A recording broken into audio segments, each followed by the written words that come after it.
আল্লাহ ইচ্ছা স্বাধীনতা দিছেন। রব্বে কাবার কসম, যুবক যদি তার ইচ্ছা স্বাধীনতাকে, নারী যদি তার ইচ্ছা স্বাধীনতাকে, পুরুষ যদি তার ইচ্ছা স্বাধীনতাকে, শিক্ষিত যদি তার ইচ্ছা স্বাধীনতাকে, প্রত্যেক ব্যক্তি যাকে মুসলমানের ঘরে আল্লাহ অস্তিত্ব দিছেন, নিজে নির্বাচিত করা। কে নির্বাচিত করা? আল্লাহ নিজে নির্বাচিত করা। শুধু মুসলমান না, আরো বড় একটা পুরস্কার আছে। শুধু মুসলমানের ঘরে নির্বাচিত করেন নাই, উম্মতে মুহাম্মদী হিসাবে বাছাই করছেন। কি করছেন? যতবার সুবহানাল্লাহ বলবেন কম হবে, যতবার শুকরিয়া আদায় করবেন কি হবে? কম হবে। রব্বে কাবার কসম, যত শুকরিয়া আদায় করব কম হবে। আপনি উম্মতে মুহাম্মদী হিসাবে বাছাইকৃত, নির্বাচিত হয়েছেন। কোরআন বলে হুয়াজতাবাকুম, আপনি সমগ্র জাতির ভিতরে শ্রেষ্ঠত্বের মুকুট পাইছেন। কুনতুম খায়রা উম্মাহ, আপনি সমস্ত জাতির ভিতরে সবচেয়ে বেশি সুযোগ সুবিধা পাইছেন। আপনার মতো সুযোগ সুবিধা কেউ পায় নাই। আপনি যদি এক লাইলাতুল কদর ধরেও, যদি এক লাইলাতুল কদর পায়েও যদি 80 বছর কাটায় দেন আর কিচ্ছু না করলেন, আর আপনি যদি কবরে চলে গেলেন, আল্লাহ যদি জিজ্ঞাসা করলো তুই কি নিয়ে আসছিস, তো আপনি বুক ফুলায় বলতে পারবেন এক লাইলাতুল কদরই তো 83 বছর, আমি তো দুনিয়ায় ছিলাম 80 বছর, 80 থেকে 80 বাদ দিয়া দেন, তারপরও তো 3 বছর 4 মাসের পাওনা আমি আপনার কাছে, আপনি আমার কাছে পাবেন কোথায়? বিদায় আমি কথার শেষ জায়গায় চলে আসছি, আর বাড়াইতে চাইতেছি না কথায়, বিলকুল শেষ জায়গায় চলে আসছি। আজকে যদি ইচ্ছা স্বাধীনতাকে আল্লাহর ইচ্ছাধীন আর আল্লাহর রসুলের ইচ্ছাধীন করতে পারেন, ইচ্ছাধীন করতে পারেন, আল্লাহর ইচ্ছাধীন, আল্লাহর রসুলের ইচ্ছাধীন যদি করতে পারেন, তাইলে একদিন আসবে চিরদিনের ইচ্ছা, বাস্তব ইচ্ছা স্বাধীনতার সুযোগ। আপনি বাস্তব ইচ্ছা স্বাধীনতার সুযোগ আপনি জান্নাতে পাবেন। আর না হইলে শেষ কথা, আর না হইলে আপনার বিবেকের তোকায়, আমি একটু আগেই বলছিলাম যে আল্লাহ যদি ইচ্ছা স্বাধীনতা না দিতেন, তা আপনি চিন্তাধারা দিয়ে সব চিন্তা করতে পারতেন না। আপনি চিন্তা ক্ষমতাকে নিজের ইচ্ছা মতো চিন্তায় কাটাইতে পারতেন না। কেননা মানুষ একটা 3.5 আইতা, বেশি সুখও সইতে পারে না, বেশি দুঃখও সইতে পারে না। বেশি সুখ যদি আসে, কোরআন বলে ইদা মাসাহুল খাইরু মানুয়া ওয়া ইদা মাসাহু শাররু জাজুয়া। এই জন্য হাদিসে আছে, কিতাবে আছে, আমরা দেখছি বহুত বড় বড় ব্যক্তিত্বের যাদের ইশারায় মাটি উল্টাইতো, ওদেরকেও আমরা দেখছি বাচ্চার মতো হাউমাউ করে কানতে। না দেখেন নাই? নাম বলবো? নামও বলা যায়, কিন্তু নাম বলতে চাইতেছি না। যাদের ইশারায় মাটি উল্টায় যেত, সবকিছু উল্টায় যেত, ওরকম মানুষকেও বিপদে পড়লে আমরা হাউমাউ করে কানতে দেখছি। কি করা? হাউমাউ করে কানতে দেখছি। কিতাবের কথাই সত্য, কিতাবে আছে। ইদা ওয়াকা ফিল মুসিবাতি, আমি আরবি বলতেছি, ইদা ওয়াকা ফিল মুসিবাতি তারাহু তিফলান সাগীরা, বিপদে যখন পড়ে তো বাচ্চার মতো হাউমাউ করে কাঁদে। তো যেটা আমি বুঝাইতেছিলাম, আমার শেষ কথা, কিন্তু আমাকে বহুত দূর যেতে হবে, এই জন্য অপেক্ষা করা যাবে না। আমি শেষ কথায় আসেন, আজকে ইচ্ছা স্বাধীনতা আল্লাহ দিছে, বিদে আপনি বিবেক দিয়ে সব কিছু করতে পারেন, বুদ্ধি দিয়ে সব কিছু করতে পারেন, যেই কোনো বিদ্যায় বিদ্বান হইতে পারেন, যেমন খুশি তেমন জীবন কাটাইতে পারেন।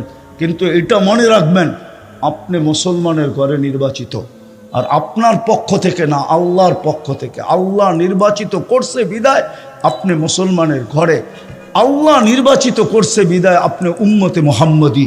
এই দুটা কিন্তু আল্লাহর পক্ষ থেকে, ভুলা গেলে চলবে না। দুনিয়ার জীবন 60-70 বছর, কবরে দিয়া আসতে দেরি, এটাই সত্য। নাইলে আমি এই আগস্টের 17 তারিখে ছিলাম মক্কা মুকাররমা। আমি যখনই ওইখানে যাই, আবু তালেবের কবর যখনই দেখি আমার চোখে পানি আসে। এই জন্য পানি আসে যে আবু তালেবের থেকে বড় ব্যক্তিত্ব তো কেউ নাই। আল্লাহ রসুলের সাথে সম্পর্ক তো কারো এর চেয়ে বেশি নাই। চাচা 44 বছর আল্লাহ রসুলকে বুকে রেখা পালছেন, কিন্তু দুনিয়ার থেকে চাইতে দেরি, কোনো সম্পর্ক কাজে দেয় নাই। আজকে আপনি আমিও চলে যাব, সম্পর্ক কাজে দিবে না। বিদায় চলেন আজকে অঙ্গীকার করি যে আমি আমার ইচ্ছা স্বাধীনতাকে আল্লাহর ইচ্ছার, রসুলের ইচ্ছার অধীন করব। করবেন?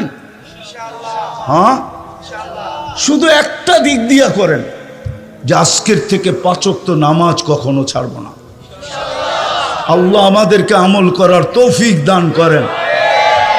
আর একটা কথা শেষমেশ বলবো,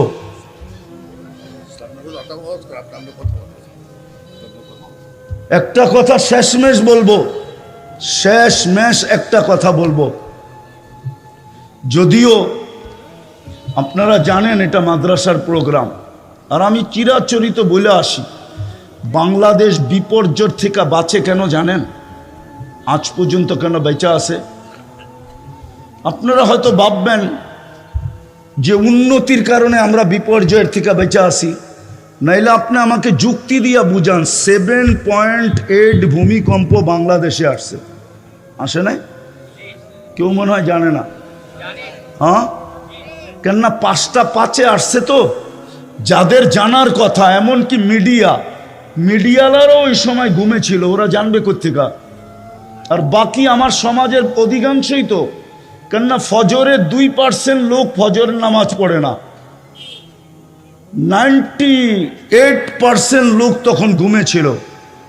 5টা 5 বাজে ভূমিকম্প আসছিল 31st নাইটের পরের দিন, কিন্তু বাংলাদেশে একটা টিনের ঘর পড়ে নাই। কিন্তু এই 7.8 গত ডিসেম্বরে তুর্কিতে আসছে। 1.5 লক্ষ লোক মারা গেছে, এক শহর মাটির সাথে মিশা গেছে। বলেন সারা দুনিয়া যেই চিৎকার দিতেছিল বাংলাদেশকে করুণা নিয়া, যে বাংলাদেশের মতো বিপর্যয় কখনো হয়, কোথাও হবে না, ওই তুলনায় বাংলাদেশে কোনো বিপর্যয়ই হয় নাই। বরং করুণার রোগী বাংলাদেশে যত সুষ্ঠুভাবে, সুন্দরভাবে আলেম ওলামার হাতে দাফন হয়েছে, দুনিয়ার কোথাও করুণার রোগী এরকম সুন্দরভাবে দাফন হয় নাই। সত্য তো? আপনি এখন নেটে সার্চ দেন, করোনার সময় যতগুলা দাফন করার জন্য সংস্থা ছিল, সবগুলা মাদ্রাসার উস্তাদ এবং ছাত্রদের ছিল। কোনো বিপর্যয় ঘটে নাই। কেন? আমি দুনিয়া ঘুরে বলতেছি, রাগ হয় না আমার সাথে আবার কেউ। আমার 103টা দেশ দেখা শেষ। আমি আপনাদের স্বাধীনতা দেখি নাই। আমি জুলাইয়ের 18 তারিখে বাংলাদেশ থেকে গেছি। প্রথম আমার সফর ছিল ইংল্যান্ড। আমি 5 তারিখ ফজরের সময়, ফজরের আগে আমার ফ্লাইট ছিল ইংল্যান্ড টু ক্যানাডা।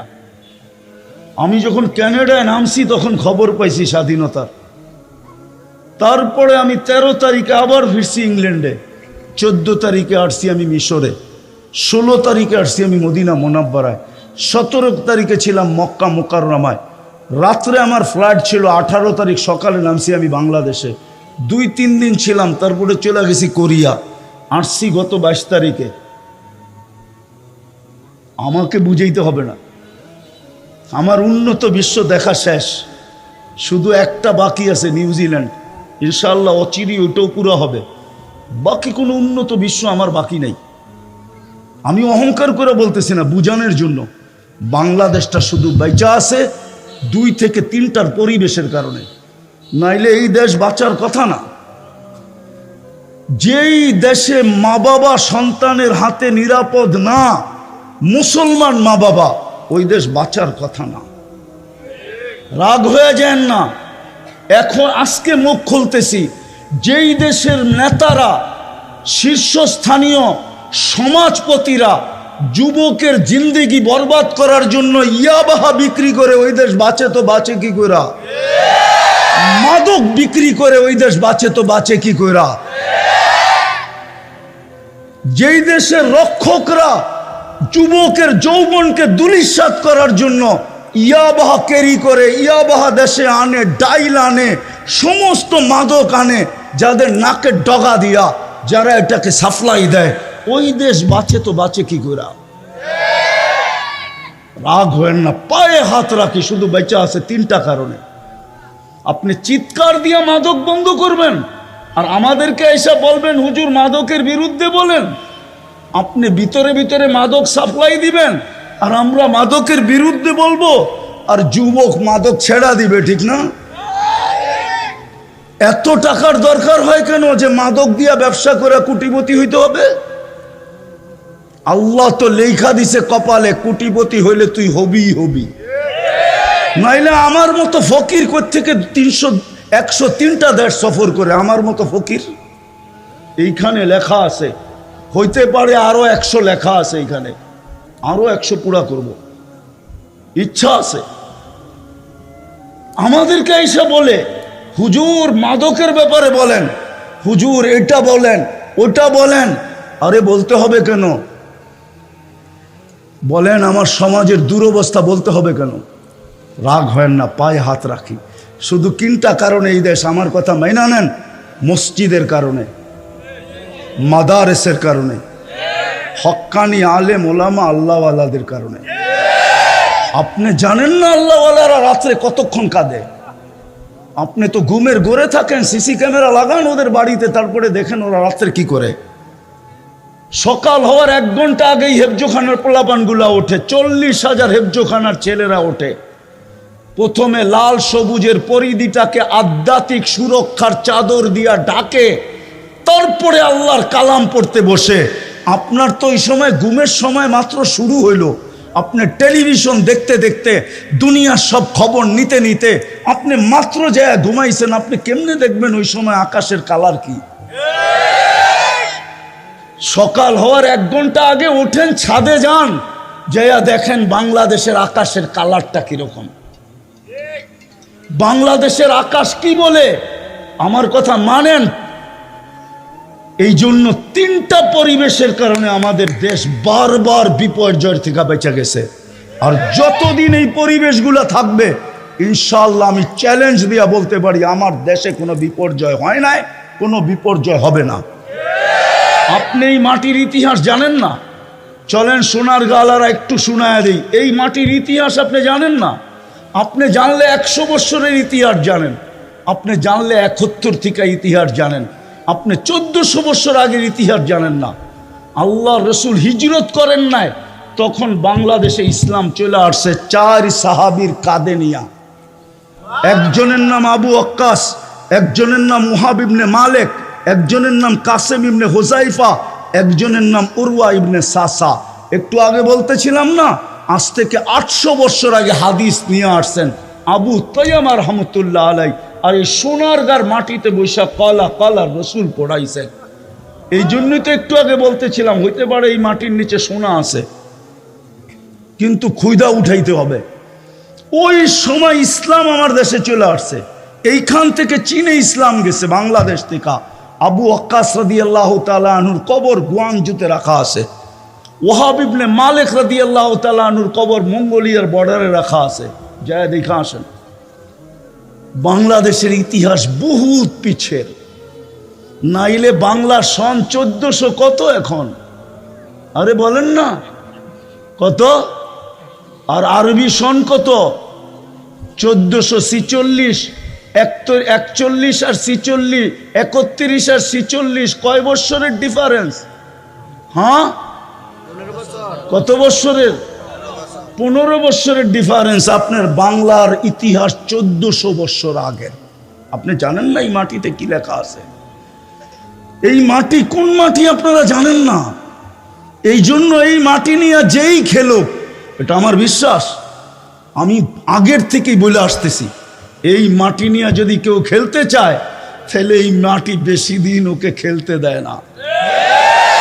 এই মাটি ওকে বেশি দিন, দুনিয়া ভাবে মনে হয় খেলা হবেই না, খেলা, কিন্তু মাটি ওকে বেশি দিন খেলতে দেয় না। মাটি এমন খেলা খেলে যেটা সারা দুনিয়া তাক লাগা যায় যে মাটি কি খেললো। আমরা তো ভাবলাম মাটি খেলবেই না, এটাই মাটির খাসিয়ত, এই মাটির বৈশিষ্ট্য। আপনি জানেন না বাংলাদেশের মাটির বৈশিষ্ট্য কি? সময় নাই, তাহলে আমি বাঙালি তারিখ আপনাদেরকে শুনাইতাম। আমি জানি বাংলা তারিখ কি। আমি 100 বছরের তারিখ জানি না, আমি 1400 বছরের তারিখ পড়ে রাখছি। এই মাটির খাসিয়ত আমার জানা আছে। এই জন্য পায়ে হাত দিয়া বলি, এই 3টা পরিবেশকে ধরে রাখেন, রাখবেন পাক্কা?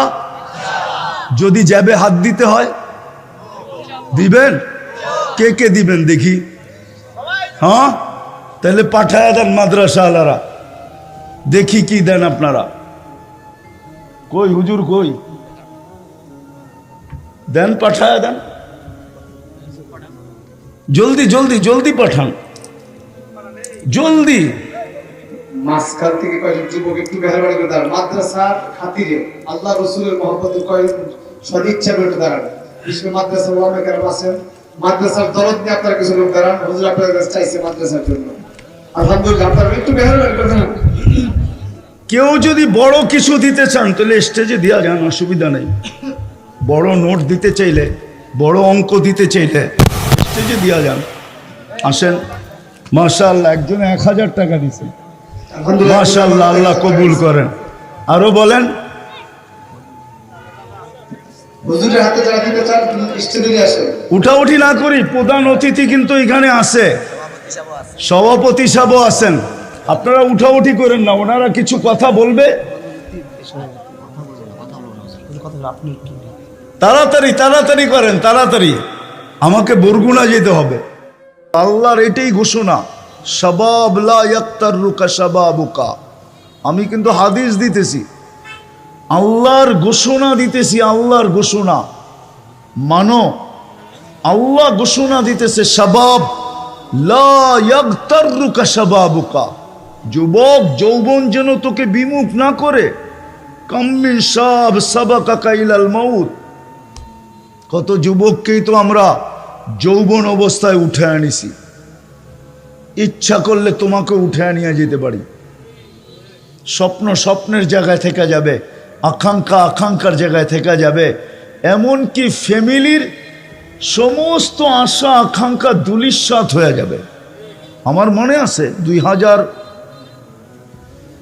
কত করোনার সময় 2021-এ আমি আমেরিকাতে ছিলাম। তা আমি এক জানাজায় ছিলাম, পরিচয় নিতে যেয়ে দেখি ছেলেটার বাড়ি নোয়াখালী। সে মেক্সিকো দিয়ে আমেরিকাতে ঢুকছে, একবারে ইয়ং, মাত্র জেল থেকে বাহির হয়ে আসছে 5 মাস। 5 মাস পর্যন্ত সে হোম ডেলিভারির কাজ করতেছিল মোটর সাইকেলে। ওর কোনো আত্মীয় স্বজন নাই, মোটর সাইকেল অ্যাক্সিডেন্ট করে মারা গেছে। আমি সত্য বলতেছি, ওর জানাজা আমাকে কাঁদায় দিছে। আপনজন তো কেউ ছিল না। কেউ কাঁদছে কি কাঁদে নাই আমি জানি না, আমি দেখি না কাউকে কাঁদতে, কিন্তু আমাকে কাঁদায় দিছে। আমি ভাবতেছিলাম যে এই যুবক মেক্সিকো দিয়ে 25 থেকে 30 লক্ষ টাকা দিয়ে ঢুকছে, 3 মাস জেল খাটছে, বাহির হয়ে আসছে 5 মাস। যদি পার মান্থ $5000 কামায় তো 5 মাসে $25,000 কামাইছে। এখন পর্যন্ত যে টাকা খরচ করছে ওইটাই তো উঠাইতে পারে নাই, ঠিক না? বাকি আশা কোথায় যে 2 দিন পরেই, 2-1 বছর পরেই আমি গ্রিন কার্ড পাবো, বাড়িওয়ালাদের জন্য অ্যাপ্লাই করব। একদিন দেখা যাবে আমার বউ আসবে, আমার মা আসবে, আমার বাবা আসবে, আমার ভাই আসবে, আমার বোন আসবে, আমার পুরো ফ্যামিলিটা আসবে। একদিন আমেরিকাতে আমরা একটা ফ্যামিলি হব। কত আশাই তো সারা রাত্রে খালি বুনতে থাকতো, সব ধূলিসাৎ। যুবক, তোমাদেরকে আল্লাহ এটাই বোঝায়। শাবাব লা ইয়াক্তারুকা শাবাবুকা, যুবক যৌবন যেন তোকে ধোঁকা না দেয়। যৌবন কিন্তু ধোঁকার জিনিস, তোকে যেন ধোঁকা না দেয়। কাম মিন শাব সাবাকাকা ইলাল মউত, কত যুবককেই তো আমরা যৌবন অবস্থায় উঠায় নিছি। আশা কোথায়, আকাঙ্ক্ষা কোথায়, স্বপ্ন কোথায়, সব দুলিশা। আবার আমাদেরকে আল্লাহ সতর্ক করে, ইবনে আদম লা তাফরাহ বিদুনিয়াইকা, সোনারগার মানুষ, ডেলি বাড়ির থেকে সোনা ওঠে বইলা হারায়া যেও না, বিমুখ হয়ে যেও না। মনে করেন উঠলো সোনারগাঁও, সোনা উঠতেও পারে এইখান থেকে, ঠিক না? কি নাম কি কি? আর আমার মনে হয় উঠতেও পারে সোনা। এটার একটা প্রমাণ আমার কাছে আছে। কি আছে? আপনারা জানেন না ওটা, সোনারগাঁর আলেমরাও জানে না। আমার বিশ্বাস, আবার আলেমরা রাগ না হয়ে যায়, আমার বিশ্বাস সোনারগাঁ থেকে সোনা উঠতে পারে। আমার বিশ্বাস সৌদি আরব থেকে যদি তেল উঠতে পারে, সৌদি আরবতে যদি সোনা উঠতে পারে, তাহলে সোনারগাঁ থেকেও সোনা উঠতে পারে। কেননা সর্বপ্রথম হাদিসের দর্শ 1268 সনে কলা কলা রসুলের দর্শ সবক পড়ানো এই সোনারগাঁ থেকে প্রথমে শুরু হয়। আবু তাইয়ামা রহমতুল্লাহ আলাইহি সর্বপ্রথম হাদিসের দর্শ দিছেন। হাদিসের দর্শ বোঝেন? হাদিসের ক্লাস করাইছেন, হাদিস পড়াইছেন, আল্লাহ রসুলের হাদিস পড়াইছেন 1268 সন, প্রায় 800 বৎসর কাছাকাছি। ওই সময় এখানে হাদিসের দর্শ দিছেন। আর যেইখানে সর্বপ্রথম হাদিসের দর্শ দিছেন, তাহলে আমার মনে হয় ওই হাদিসের দর্শের কারণে এই সোনারগাঁর মাটির নিচের থেকে সোনা উঠতে পারে। সৌদি আরবের থেকে যদি তেল উঠতে পারে, সোনা উঠতে পারে, তাহলে আমার বিশ্বাস জন্ম নেওয়ার কারণে, রসুলুল্লাহর দেশ হওয়ার কারণে, উনি ওইখানে থাকার কারণে যদি ওই জমিন থেকে তেল উঠতে পারে আর সোনা উঠতে পারে, তাইলে ওনার হাদিস যেখানে সর্বপ্রথম পড়ানো হয়েছে এই বাংলাদেশের ভিতরে, বরং বলা যাবে পুরা ভারতবর্ষের ভিতরে সর্বপ্রথম যেখানে হাদিসের দর্শ হয়েছে, এই সোনারগাঁ থেকেও সোনা উঠতে পারে। কিন্তু তালাশ করবে কে, এটা তো আর আমি জানি না। যদি তালাশ করে, একদিন আমার কথা সত্য হইতে পারে যে সোনারগাঁ থেকে এখন সোনা উঠা শুরু হয়েছে। যদিও সোনারগাঁর মানুষ মানবে না আমার কথা। কি মানবেন?